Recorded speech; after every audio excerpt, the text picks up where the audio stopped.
સમારોહ જ્યાં ગૃહપ્રધાન અમિત શાહનું સંબોધન। एक राय है, एक सलाह है कि अपने अंदर के विद्यार्थी को कभी मरने मत देना।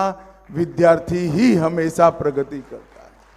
पूरा जीवन सीखने की वृत्ति, नया संशोधित करने की वृत्ति और नई ऊंचाइयों को प्राप्त करने की वृत्ति ही मानव जीवन के प्रगति का आधार होती है। जब यहां से आप विद्यार्थी जीवन समाप्त कर देश के विकास के काम में जुड़ेंगे, आपकी व्यक्तिगत कैरियर को आगे बढ़ाने के लिए जुटेंगे, तब यह हर नीस याद रखना, हर चीज हर व्यक्ति को कुछ न कुछ सिखाती है।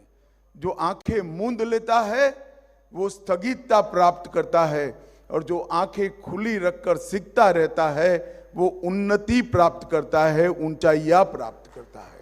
और आप सभी ने ऊंचाइयों को प्राप्त करने का लक्ष्य रखना चाहिए। और एक प्रकार से आज से आपका विद्यार्थी जीवन का अंत हो रहा है, परंतु नए प्रकार के विद्यार्थी का आज ही जन्म होना ये आप सबके लिए बहुत जरूरी है। आज यहाँ पर maritime centre of excellence 360 degree mission bridge navigation simulator TNS Varuna के नाम पट्टिका का भी अनावरण हुआ, और गणपत विश्वविद्यालय परिसर में नेशनल एडिटिव मैन्युफैक्चरिंग सेंटर का उद्घाटन भी हुआ। गणपत विद्यालय ने ढेर सारे तकनीकी अभ्यासक्रम के साथ साथ एग्रीकल्चर के अभ्यासक्रम भी यहां पर जोड़े हैं। मुझे बरोबर याद है, उस समय भारत सरकार यूनिवर्सिटी के अंदर एग्रीकल्चर रिसर्च, एग्रीकल्चर एजुकेशन और एग्रीकल्चर R&D को बढ़ावा दे रही थी। गणपत विद्यालय सबसे पहले यूनिवर्सिटी में था जिसने एग्रीकल्चर के लिए अपनी रुचि दिखाई।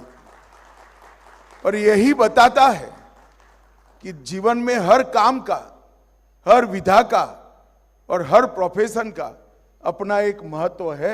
संपूर्ण समाज का इसी से विकास होता है। लगभग आज गणपत विद्यालय 18 पदवीदान समारोह समाप्त करेगा, और एक ऐसे मकाम पर पहुंचा है जिससे इसकी ख्याति देश भर के अंदर बहुत बड़ी है।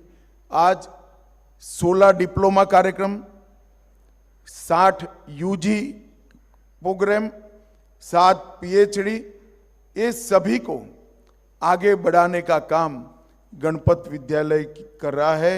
और मैं फिर से एक बार ये पूरे विद्या संकुल को साकार स्वरूप देने के लिए श्री गणपत भाई को बहुत बहुत बधाई और साधुवाद देना चाहता हूँ। गणपत भाई, बहुत कम लोग होते हैं जो अपने मूल को याद करते हैं।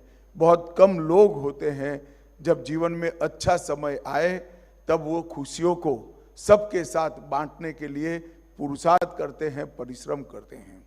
और मैं आपको बताना चाहता हूँ, एक गणपत भाई गुजराती पटेल है।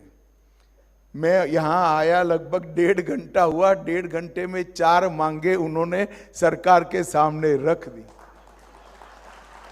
मगर मैं गणपत भाई को जानता हूं, जब वो मांग रखते हैं तब इसका बैकग्राउंड तैयार होता है और परमिशन मिलती है।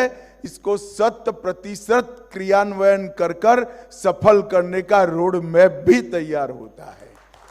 गणपत भाई, आप चिंता न करिए, आपने जो कुछ भी कहा है वो करने में गुजरात सरकार और भारत सरकार दोनों को बड़ा हर्ष होगा, क्योंकि यहां लक्ष्य से भी ज्यादा प्राप्त करने का एक रिकॉर्ड आपने यहां बनाया है। मित्रों, मैं लंबी बात नहीं करना चाहता, मगर हमारे शास्त्रों ने विद्यार्थी के 5 गुण बताए हैं। एक काक चेष्टा मतलब कौवे के समान स्फूर्त रहना चाहिए। स्फूर्ति